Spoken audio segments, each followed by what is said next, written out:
How to detect out-of-band interference without traffic interruption using the Spectrum Compact. 1. Attach a coax to waveguide converter to the Spectrum Compact using a coaxial cable. 2. Enter the center frequency of the desired channel, for example 17.2 GHz, and adjust span to 200. Under Trace menu, turn on Average 8 settings.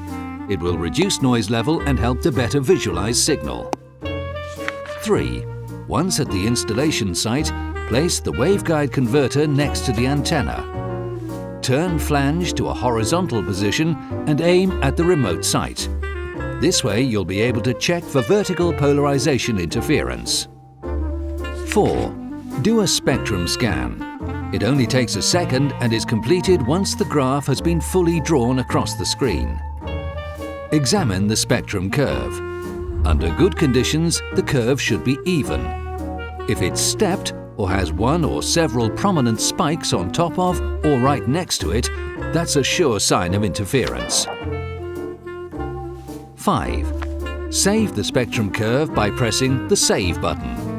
It will be saved as a file on the SC device and you will be able to find it under Tools, Files menu. The saved spectrum curves are useful for future reference, to later check if and how the situation has changed. 6. Repeat the measurement in the opposite polarization. This will give you information whether both polarizations are interference-free, and if not, then in which polarization is the interferer. Press Home, then sweep Continue. Turn flange to a vertical position and aim it at the remote site to scan the horizontal polarization.